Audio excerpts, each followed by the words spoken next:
Have you ever wondered why you're able to pick up certain skills or concepts more quickly or easily compared to others? Have you ever been jealous that your friend is able to learn languages, for example, faster than you no matter what you seem to try? This is because everyone has a natural inclination towards certain skills, and they gravitate towards activities and professions that complement those skills. This can also be attributed to one's unique learning style, where abilities that work well with a certain learning style might be grasped and retained faster compared to others. Today, we'll briefly look at a common model for grouping these different styles together called the VARK model, so stay tuned.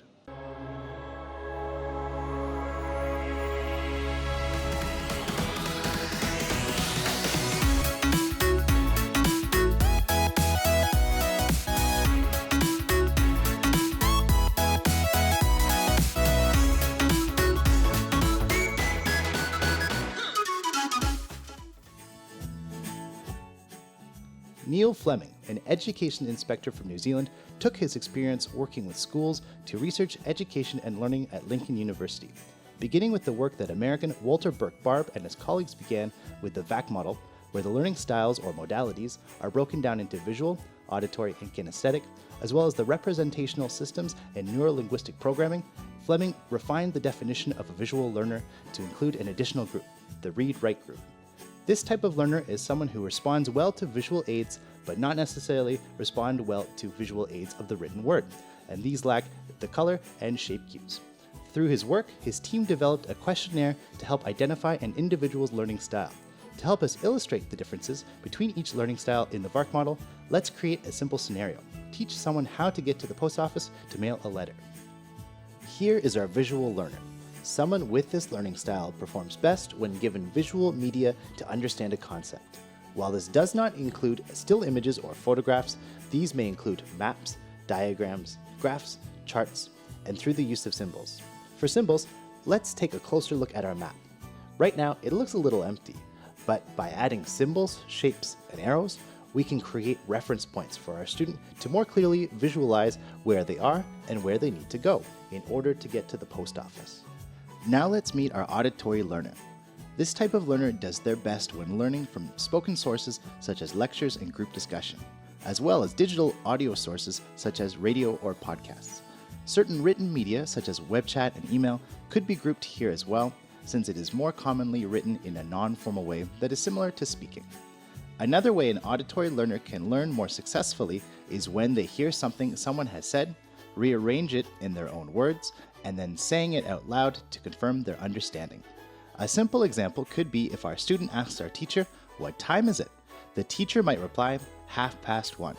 In the student's mind, he might rephrase it to 1:30, since that is the way he would normally say it, and then ask his teacher to check if it is correct.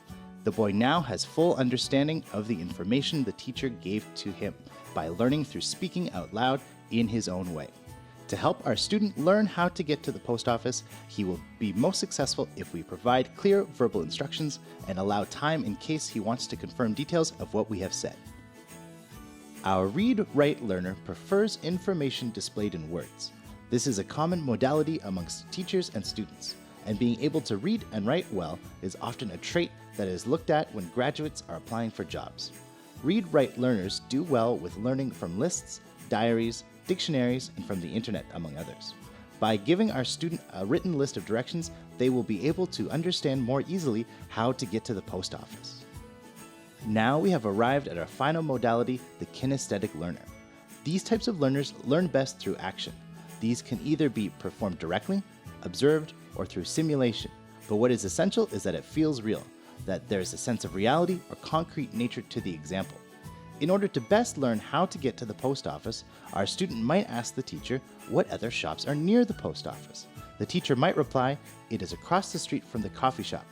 Our student then cycles through his memories and recalls a time he went to the coffee shop with his mother. Using this prior experience, the student begins to fit the pieces of the puzzle together and is able to figure out how to get to the post office. Although the teacher's answer triggered the student's memory, what the teacher said is less important in allowing the student to gain understanding. It was our student using that memory to recall where the coffee shop is and how to get there, and then building upon that past experience to apply it to the new task of going to the post office. We've finally arrived at the post office, and as we can see, all our learners have arrived. while we all might learn differently and have our own unique strengths, by adapting how we approach figuring out a task, we can all be successful together. Now you might be asking, but what if I'm somewhere in between these learning styles? Or I find that I am a different learning style depending on what I am learning. Where do I fit? The VARK model accounts for this through the use of multimodality. Life is complex, and so are we, and often a given task might be completed most effectively through mixing these styles. In the VARK model, there are two types of multimodalities. For VARK Type 1, these learners select one of their modalities that they are most comfortable with in a context-specific manner. VARK Type 2 differentiates itself from Type 1 in that Type 2 learners require that all of their learning styles must be utilized before they are able to complete a given task. These learners might be seen as slower as they gather information in different ways, or may appear to procrastinate. Although some may view this as negative, however, it is often the case that these learners are able to solve problems more effectively since they have a greater understanding of the task, having looked at it using different learning techniques.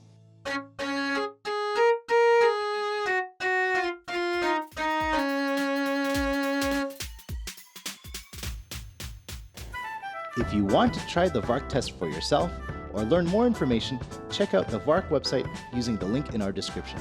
And if you enjoyed the video, like, subscribe, and we'll see you in the next one.